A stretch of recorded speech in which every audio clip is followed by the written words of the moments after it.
नमस्कार, बी न्यूजमा स्वागत छ। म अमृता गाहा। समाचार सुरु गरौँ अहिलेसम्मका मुख्य खबरका अंशहरूबाट। आइतबार देशभर थप 1255 जनामा कोरोना संक्रमणको पुष्टि। संक्रमितको कुल संख्या 2,31,978 जना पुग्यो।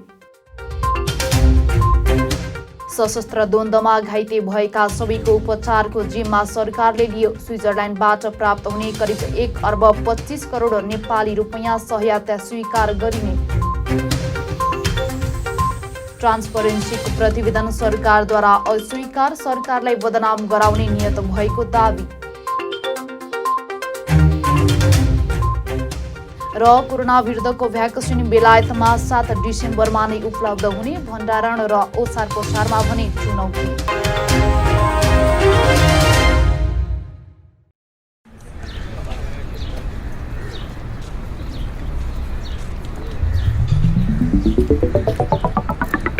विशाल अनि तिर्सना, तिमीहरू कता हिँडेको? कता हिँड्नु नि? जुत्ता चप्पल किन्न भनेर आएको। यत्रो तमघास घुमिसके, राम्रो जुत्ता चप्पलै पाइँदैन। हाम्रो गुल्मीको विश्वासिलो चर्चित र भरपर्दो कार्की रेडिमेड स्टोर छ त।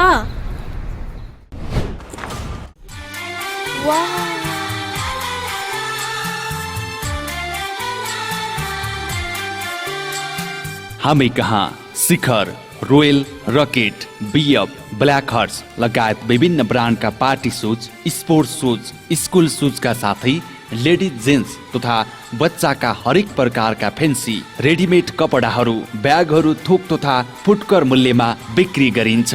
Proprietor Arjun Karki. Phone number 079 520 Karki readymade and shoes centre, Tamghas, Gulmi. एक पटक आएर त हेर्नुहोस्। नेपाल विकासशील देश हो। यहाँ हरेक दिन विकास निर्माणका काम भइरहेका छन्। राम्रो विकास, दिगो र गुणस्तरीय विकास तपाईँ, हाम्रो र सन्ततिको उज्जवल भविष्यको सुरुवात हो। तीव्र गतिमा भइरहेको विकासको हरेक गतिविधिमा तपाईँ हाम्रो नजर जानै पर्दछ। तपाईँ हामीले तिरेको करको सही सदुपयोग हुनै पर्दछ। त्यसैले निर्माण क्षेत्रमा के भइरहेको छ, के कस्ता समस्याहरू छन् र के गर्दा उचित हुन्छ, अब हाम्रो सरोकारको विषय बनेको छ। त्यसैले हामीले लिएर आएका छौँ जनसरोकारको कार्यक्रम।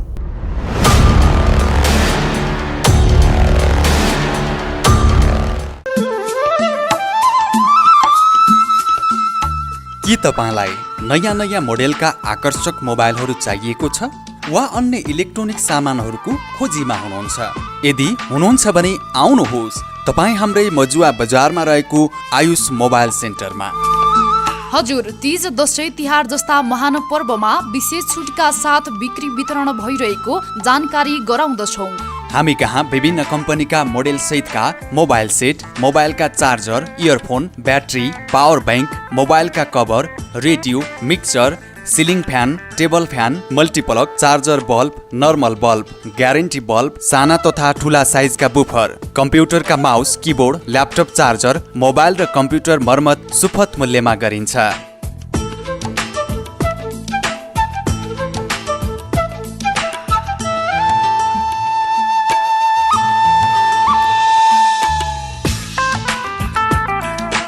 सम्पर्क Aayush mobile computer and electronics, Chandrakot 8, Majuwa Bazar, Gulmi. मूल्यमा ठगिनु पर्दैन।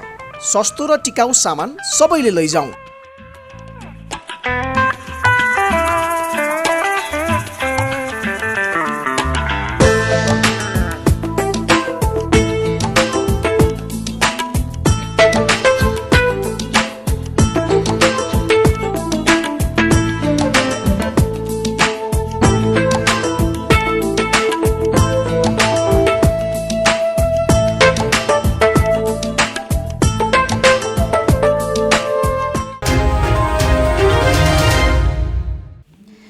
समाचार अब विस्तारमा। आइतबार देशभर थप 1255 जनामा कोरोना भाइरस कोभिड-19 संक्रमणको पुष्टि भएको छ। स्वास्थ्य तथा जनसङ्ख्या मन्त्रालयका अनुसार पछिल्लो 24 घण्टामा देशका विभिन्न भागमा 1255 जना संक्रमित थपिएसँगै नेपालमा कुल संक्रमितको संख्या 2,31,978 जना पुगेको छ। कोरोना भाइरस कोभिड-19 को संक्रमणबाट पछिल्लो 24 घण्टामा देशभर 1414 जना मानिस निको भएर घर फर्किएका छन्। स्वास्थ्य तथा जनसङ्ख्या मन्त्रालयका अनुसार पछिल्लो 24 घण्टामा देशभरबाट 1414 जना निको हुँदा डिस्चार्ज हुनेहरूको कुल संख्या 2,12,590 जना पुगेको छ। त्यस्तै देशभर सक्रिय संक्रमितहरूको संख्या 17,909 जना रहेको छ। यसैगरी क्वारेन्टिनमा रहनेको संख्या 632 जना रहेको छ। पछिल्लो 24 घण्टामा देशभर 8,008 जनाको पीसीआर परीक्षण हुँदा हालसम्म कुल 17,27,836 जनाको पीसीआर परीक्षण भएको छ। यसैगरी पछिल्लो 24 घण्टामा 25 जना संक्रमितको मृत्यु हुँदा नेपालमा कोरोनाबाट ज्यान गुमाउनेको संख्या 1,479 जना पुगेको छ।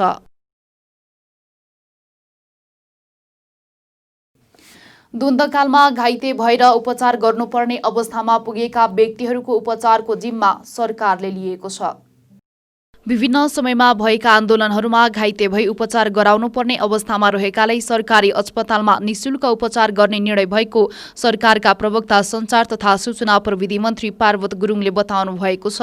यस्तै मन्त्री परिषदले नेपाल कृषि बजार विकास कार्यक्रम दोस्रो चरण अन्तर्गत स्विजरल्याण्डबाट प्राप्त हुने करिब 1 अर्ब 25 करोड नेपाली रुपैयाँ सहायता स्वीकार गर्ने पनि निर्णय गरेको छ। सो रकम प्रदेश नम्बर 1 का लागि खर्च गरिनेछ।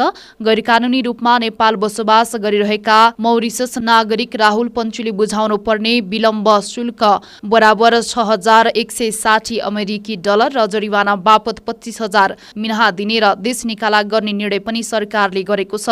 सरकारले कतार सरकारबाट उपहारमा आउने मर्सिडिज बेन्ज E180 मोडलका 3 वटा कार परराष्ट्र मन्त्रालयबाट प्राप्त गरी सरकारी प्रयोजनमा प्रयोग गर्न स्वीकृति पनि दिएको उहाँले बताउनुभयो। निजामती कर्मचारीहरूको आधिकारिक ट्रेड युनियनको निर्वाचन स्थगित गर्ने, जिल्ला समन्वय समिति महासंघ नेपाललाई कार्यालय सञ्चालनका लागि 15 लाख अनुदान दिने र एकीकृत स्वास्थ्य विज्ञान प्रतिष्ठानको विषयमा व्यवस्था गर्न बनेको विधेयकको अवधारणा पत्रको मस्यौदा सैद्धान्तिक स्वीकृति दिने लगायतको निर्णय सरकारले गरेको छ।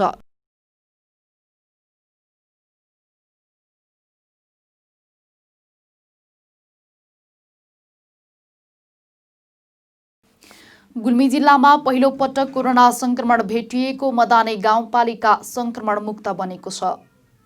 गत 1.5 महिनादेखि कोरोना संक्रमण मुक्त पालिका बनेको गाउँपालिकाका उपाध्यक्ष सरिता खड्काले बताउनु भएको छ। गुल्मीमा सुरुमै त्यस गाउँपालिकामा 1 जना शिक्षकको कोरोना संक्रमणबाट ज्यान गएको थियो। गाउँपालिकाका अध्यक्ष दानबहादुर केसीले दशैं अघिदेखि नै विद्यालय सञ्चालन गरिएको बताउनुभयो। उहाँका अनुसार 1.5 महिना अघिसम्म करिब 60 जना संक्रमित रहेका थिए। सरकारले भ्रष्टाचारको विषयमा ट्रान्सपरेन्सी इन्टरनेसनलले हालै सार्वजनिक गरेको रिपोर्टलाई अस्वीकार गर्ने जनाएको छ। सञ्चार तथा सूचना प्रविधि मन्त्री पार्वत गुरुङले ट्रान्सपरेन्सीको प्रतिवेदन तथ्यमा आधारित नभएर पूर्वाग्रहका आधारमा आएको र यसमा राजनीतिक गन्ध रहेको दावी गर्नुभएको छ। ट्रान्सपरेन्सीमा आबद्ध व्यक्तिको दलीय संलग्नताले गर्दा पनि यसका प्रतिवेदनलाई विश्वास गर्न नसकिएको सरकारले जनाएको छ। 3 करोड जनसङ्ख्या रहेको नेपालमा 1000 व्यक्तिसँग फोन गरेर बनाएको मनोगत रिपोर्टले देशको छविलाई धमिल्याउने गरी प्रचार प्रसार भइरहेकोमा सरकारको आपत्ति रहेको मन्त्री गुरुङले बताउनु भयो। प्रधानमन्त्रीबाट पटक पटक भ्रष्टाचार विरोधी प्रतिबद्धता आइरहेको र अरू रिपोर्टले सरकार भ्रष्टाचार घट्दो तथा सुशासन बढ्दै गइरहेको देखाएको अवस्थामा ट्रान्सपरेन्सीको प्रतिवेदनमा नेपाल एसियामै धेरै भ्रष्टाचार हुने देशको सूचीमा आउनु सरकारलाई असफल बनाउने तत्त्वको समेत हात रहेको मन्त्री गुरुङले दावी गर्नुभयो। समाचारमा पालो भएको छ विश्रामको। विश्रामपछि पुनः उपस्थित हुने नै छौं।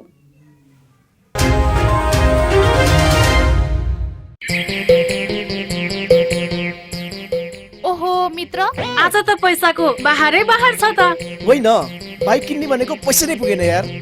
नयाँ होइन तर नयाँ भन्दा कम पनि छैन। आउनुहोस्, अब तपाईले खोजेकै रेटमा नयाँ तथा पुराना मोटरसाइकल खरिद बिक्रीको लागि रेसुङ्गा रिकन्डिसन हाउसमा। विभिन्न कम्पनीका मोटरसाइकल खरिद बिक्रीका लागि हामीलाई सम्झनुहोस्। सम्पर्कका लागि Resunga recondition Tamghas Gulmi. Phone number 98 71 79 976 र 98 472 66 136। एक पटक चलाएर त हेर्नुहोस्। Evergreen Party Palace and restaurant. हामी कहाँ एसी रुम तथा नन एसी रुम, 24 घण्टा तातो चिसो पानीको व्यवस्था, शान्त रमणीय वातावरणमा 24 घण्टा गाडी रिजर्भको पनि व्यवस्था छ। Our services. We are open for birthday party, wedding party, seminar reservation, all kinds of fast foods and home delivery also available.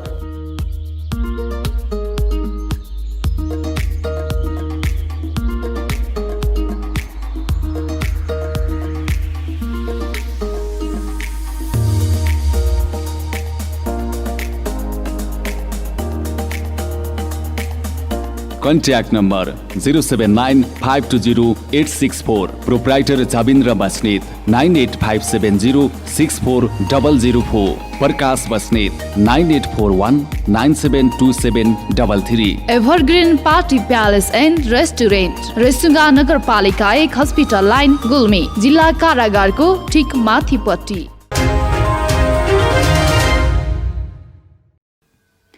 विश्रामपछि पुनः स्वागत छ। अब लागौँ बाँकी समाचारतर्फ।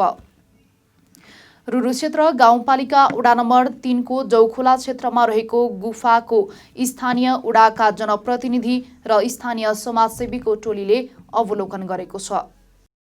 परापूर्व कालदेखि रहेको गुफालाई स्थानीयहरूले भालुको गुफा भने पनि गुफाभित्र हजारौंको संख्यामा चमेराहरू बस्ने गरेका छन्।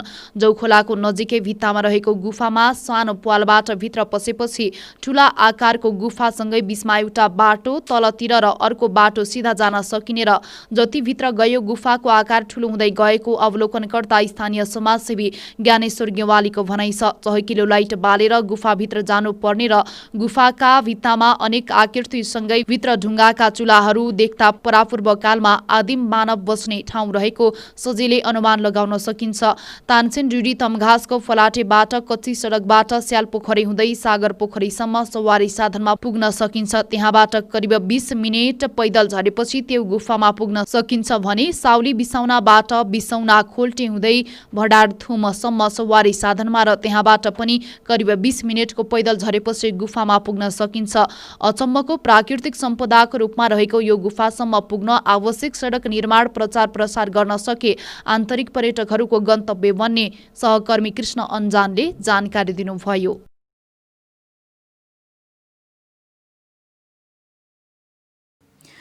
कोरोना विरुद्धको भ्याक्सिन बेलायतमा 7 डिसेम्बरमा नै आउने भएको छ।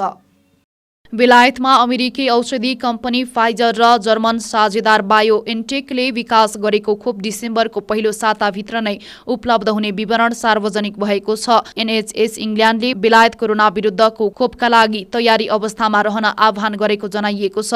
बेलायती अखबारका अनुसार अस्पतालहरूमा 7 देखि 9 डिसेम्बरभित्र खोप आइपुग्नेछ।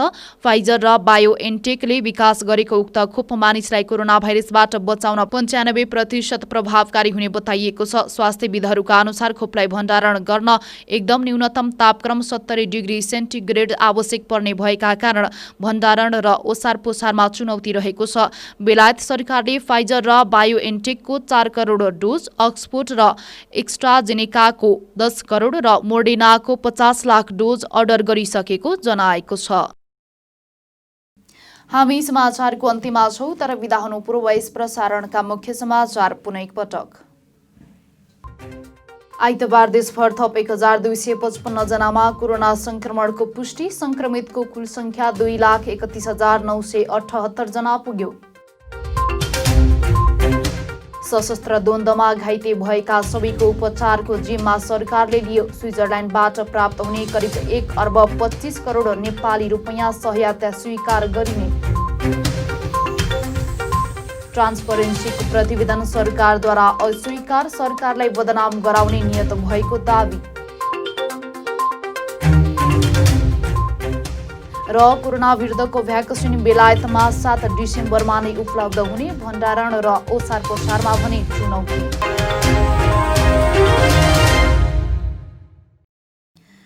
अहिलेलाई बी न्यूज यति नै। हेर्दै गर्नुहोला BTV HD। हवस् त, नमस्ते।